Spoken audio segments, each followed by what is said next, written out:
In this video, I'm going to go over some of the Castor forms that are completed at the end of the first visit, the end of visit 1, this big list of different forms, that are a little bit different from most of the other Castor forms. So the first one is what's called the eligibility checklist screen.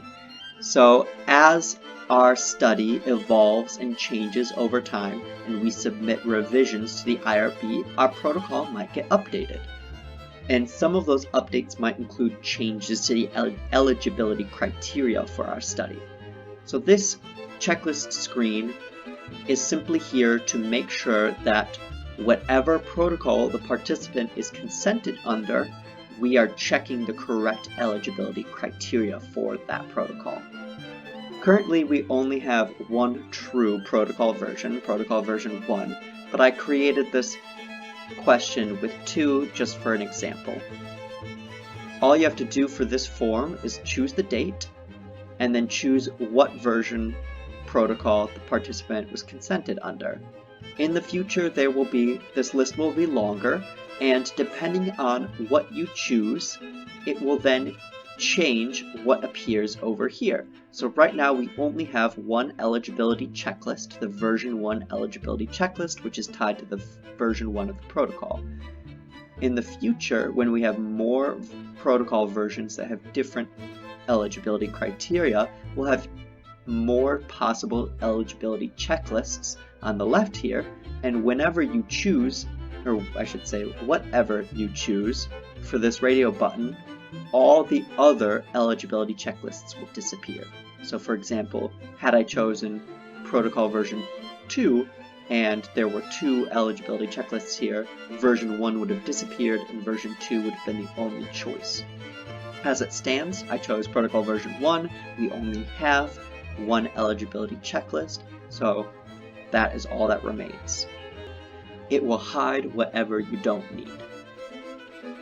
The eligibility checklist itself are a bunch of questions about the participant that need to be answered, and all of the inclusion criteria must be yes for the participant to be eligible for our study, and all the exclusion criteria need to be no for the participant to be able to be included in our study. Once you finish filling out all of the questions, this final question, did the participant meet the eligibility requirements for the study, will be automatically calculated to either be yes or no. Similar to other forms, this is a form that needs to be e-signed, and it should automatically generate a query to keep this form from being marked as completed until after we have the PI e-sign it and we close that query. Next is the medical and psychiatric review form. This form has a table that links to individual reports. Once we've filled out this table with all of the conditions or diseases that the participant may have, we then have the PI review and e-sign this form as well. And once again, this form should have an automatic query generated in order to prevent it from being marked as completed until after the PI has e-signed this form and the query has been marked as closed. The final Castor form that I'm going to go over is the drug interaction report form. You might remember this from the very first video. This form is for uploading PDFs that we've saved of the drug interaction reports that we run on a whole nother website to check and make sure that none of the medications or drugs that our participants might be on will have any sort of serious interactions with THC.